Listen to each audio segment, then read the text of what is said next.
दोस्तों वापस आ गए हम आपकी पसंदीदा सीरीज लेके ब्लैंक चेक प्रेडिक्शन। अब तक हमने बात की है 3 लग्न के बारे में। हमने बात की है लियो लग्न, टॉरस लग्न, स्कॉर्पियो लग्न और आज का वीडियो रहेगा कुंभ लग्न के बाद। लेकिन उसके पहले मेरा नाम है सुधीर कोवे और मैं एक रिस्ट वॉच साइंस का जनक और साइंटिफिक लोगो एक्सपर्ट भी। इसी संदर्भ में अगर आपको ज्यादा नॉलेज चाहिए तो डिस्क्रिप्शन में देखो, बहुत सारे लिंक्स है। Now let's talk about the Kumbh लग्न।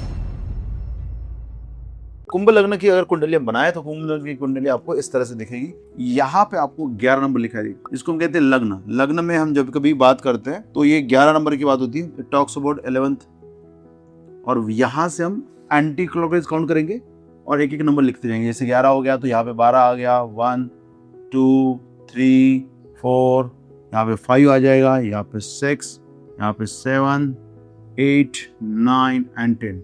तो ये पूरी की पूरी कुंडली जो है वो कंप्लीट हो गई। अब हमको देखना है यहाँ पे कि कौन से भाव में क्या चीज जा रही और कौन से घर में क्या एनर्जीज है और किस तरह से जुड़ेगी। ब्लैंक चार्ट का मतलब ये होता है कि यहाँ पे हम किसी भी तरह का कोई भी प्लैनेट मेंशन नहीं करने वाले। और याद रखिएगा, जब हम ब्लैंक चार्ट की बात करते हैं तो it is the default prediction of your life. मतलब इसी एनर्जी के साथ आपने इस लाइफ में जन्म लिया है। हो सकता है प्लैनेट की पोजीशन आपके पूरी लाइफ को डाइल्यूट करे या एनहांस करे, बट जो बेसिक ढांचा आपने इस जन्म में प्राप्त किया वो यही है। तो इस पर्टिकुलर हाउस को हम लग्न कहते हैं और इसको हम पहला हाउस भी कहते हैं। अब पहले घर में 11वीं राशि का मतलब कि इस व्यक्ति को हमेशा अपनी पर्सनैलिटी का इस्तेमाल करके लाभ प्राप्ति की इच्छा है। मतलब ये जहां पे जाता है, जो सोचता है, दिमाग में पहला थॉट कौन सा आएगा? पहला थॉट आएगा नेटवर्किंग। क्योंकि 11वां राशि क्या है? 11वां राशि नेटवर्किंग का है, 11वां राशि लाभ का है, 11वां राशि इच्छा पूर्ति का है। तो यहाँ पे Rahu is a co-lord of this particular rashi. तो राहु यहाँ पे को-लॉर्ड है, राहु और सैटर्न।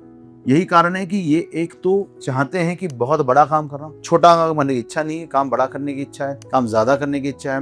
वर्कहोलिकनेस बाय डिफॉल्ट उनके लाइफ में बहुत ज्यादा है और पैशनेट बहुत ज्यादा होते हैं। थोड़ा सा अलग तरह से सोचने वाले लोग, ज्यादा डायनामिक सोचने वाले लोग, क्योंकि राहु का इन्फ्लुएंस है ना, हम तो कहेंगे कि पैशन, डायनामिज्म बाय डिफॉल्ट इनके लाइफ में आता है। अब यहाँ पे ये चाहते हैं कि अपनी पर्सनैलिटी का, अपनी बुद्धि का इस्तेमाल करके बहुत ज्यादा धन प्राप्ति करे, बहुत ज्यादा गेन ले, बहुत ज्यादा ग्रो करे। दैट इज व्हाट द कुंभ राशि मीन्स। तो यहाँ पे अब हम बात करेंगे सेकंड हाउस के लिए। और सेकंड हाउस में आप देखोगे तो सेकंड हाउस में उनका राशि कौन सा रहा है?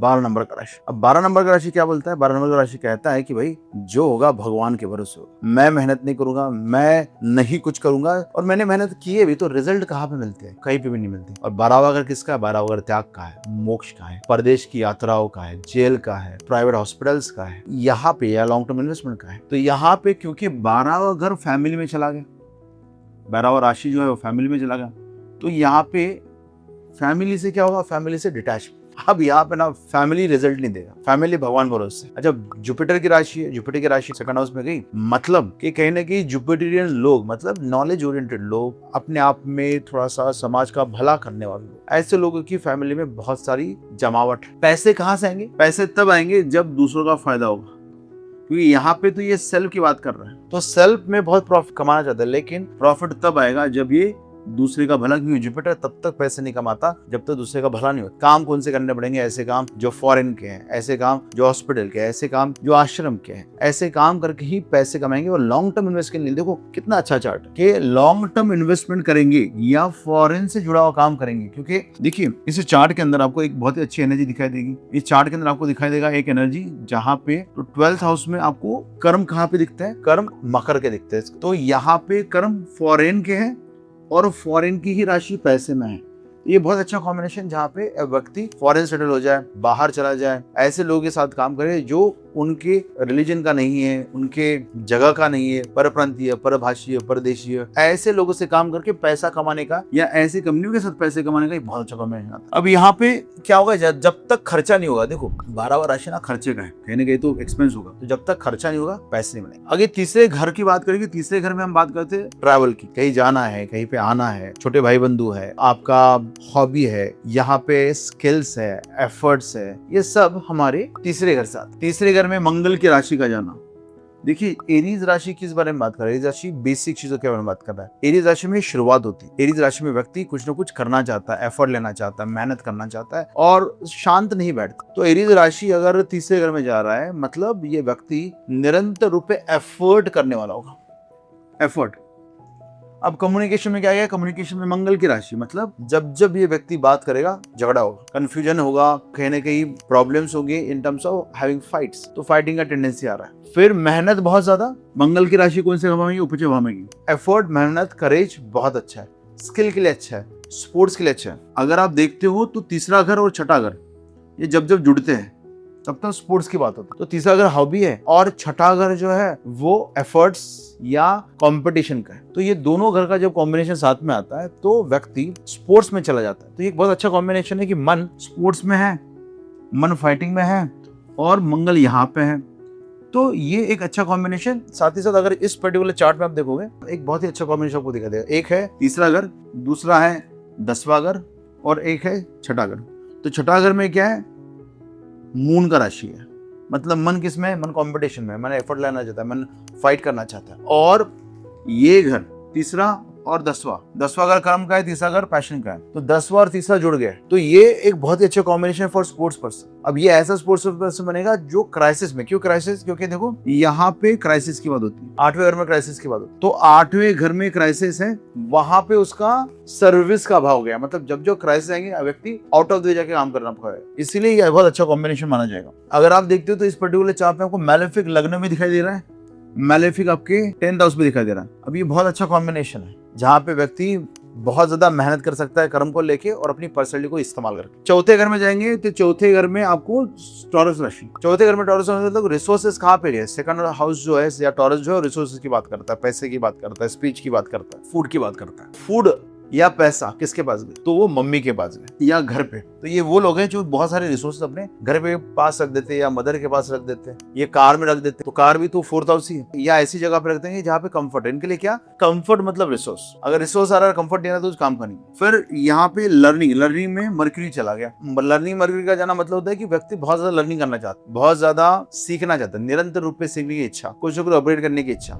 बच्चे और लर्निंग साथ में आ गया, तो यहाँ पे बच्चे भी देखा जाता है, तो बच्चों से लर्निंग, बच्चों के साथ लर्निंग, बच्चों के साथ हॉबी, क्योंकि तीसरा जो है हॉबी की बात करता है। तो बहुत सारे ये लोग वो लोग हैं जो बच्चों के साथ बहुत गेम्स खेलते हैं, इनको गेम खेलना अच्छा लगता है। फिर देखिए मन कहाँ गया, मदर कैसे झगड़ालू है, क्योंकि कैंसर क्या बात करेंगे, मदर क्या बात करेगा, तो मदर क्या बात करे, यहाँ पे झगड़ा करने की टेंडेंसी, यहाँ पे फाइट करने की टेंडेंसी, यहाँ पे फाइटर है। तो साथ ही साथ देखो यहाँ पे क्या हुआ है, यहाँ पे दूध, कर्क मतलब दूध छठे घर में गया, तो दूध से होने वाली समस्या है जिसको हम कहते हैं ना लैक्टोज इंटॉलरेंट वगैरह, तो वो आपको इनको होने की संभावना है। फिर वाइफ कैसे मिलेगी, वाइफ बहुत इगोइस्टिक मिलेगी। कैसी फैमिली में शादी होगी, बहुत सारी ऐसी ऊंची मतलब किस तरह की, जहाँ पे राजघराने की बात होती है। क्यों मैं राजघराने की बात कर रहा हूँ, क्योंकि अगर आप यहाँ पे देख रहे हो तो यहाँ पे आपको दिखाई देगा लियो राशि आपकी 7वें घर में गई। 7वें घर में लियो राशि का जाना, वाइफ इगोइस्टिक, वाइफ राजसिक in nature, good looking in nature, but ego issues बहुत है, बातें मानेंगे नहीं। यहाँ पे कौन सी राशि जा रही है, 8वें घर में छठी राशि जा रही है। 8वें घर में छठी राशि जाएगी, मतलब ये लोग